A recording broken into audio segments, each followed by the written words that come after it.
Alright, hello everyone, my name is Matt Scorpion, and welcome back to This Week in Destiny. So, being the TWID that follow, or the TWID, excuse me, still getting used to that follows the world's first race, there's going to be a few things that I'm just going to skip over just because I am. But getting into some of the stuff, they're going to be talking about the final call for the Guardians for Maui fundraiser, the updated PvP strike team stuff, Tessellation clips, new ritual armor sets, world first winner interview, that's the skip part, and then the player support report as usual.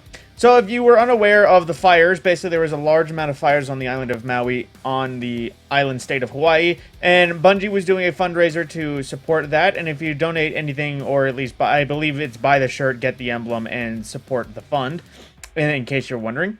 And there's a link to it in case you wish to help. But then a big update from the PvP strike team. Now I am gonna skip a large portion of this just because this is something they already talked about in a bit.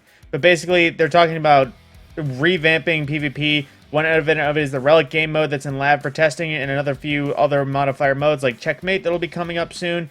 Then, speaking of other playlists, currently working on complete restructuring of current playlists to create clear identities for each playlist, and looking at ideas of matchmaking and return to lobby balancing and everything else. In addition to that, the PvP strike team is focusing on Crucible experience, including sandbox balance, spawn issues, rewards, and addition of quality of life features, starting to solidify more plans and hopefully sharing more in the future.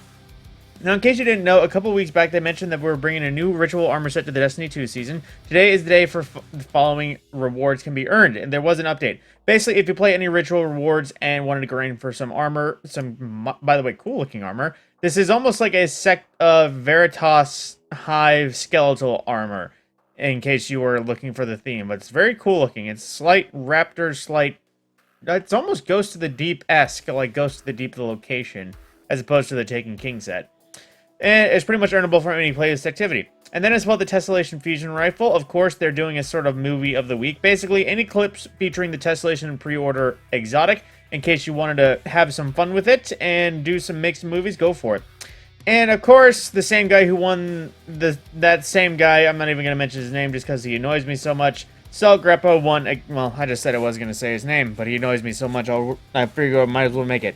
In case you're wondering why, basically he was one of the air quotes causes of Divinity's nerf, but then pretty much won the world's first, and then allegedly started saying Lament needs a nerf. So, yeah, there we go about that. Skipping that whole thing, though, just because it gets boring talking to the same guy every year. Then, as well, the Spoils of Conquest Triumph. We are currently investigating an issue with the Spoils of Conquest Triumph for Crota's End that prevents players from being completed.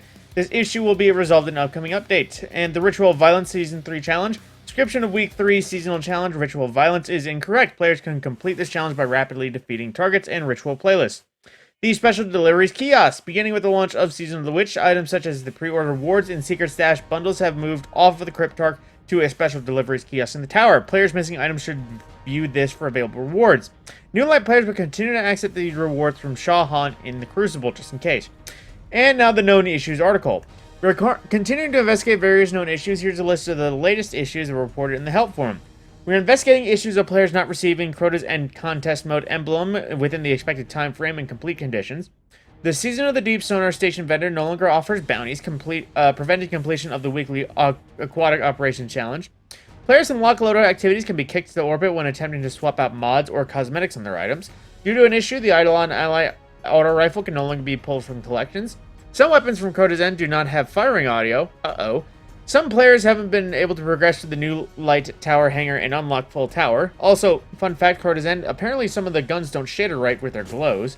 The Round and Round We Go seasonal challenge is not currently counting orbs generated in Gambit. Some players are unable to finish the Last Will and Testament mission. Attempting to activate elemental runes with shotguns or fusion rifles can sometimes destroy the rune, temporarily blocking progress. Monochromatic Maestro artifact perk does not activate with Strand. Dungeon completion tracker on emblems does not function, and the description of the legendary version of the Sabbath to Inspire incorrectly displays that as matchmaking available. How do they keep making that mistake? Like, again, that's not an issue that they have to fix. It's literally just type out something for the description. I don't know why they keep setting up these events. They're like, oh, there's matchmaking. Oh, no, there's not. Whoopsie. That's such a whoopsie thing. How do they keep messing it up?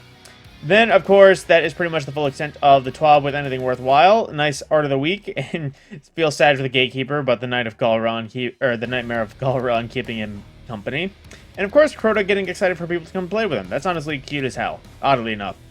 And with that, that is pretty much the end of the TWAB. Like, there's not much here. Obviously, the big bulk of that was the PvP stuff, but there's not much info really there anyways. And then, of course, that interview with somebody that I just don't want to hear from ever again.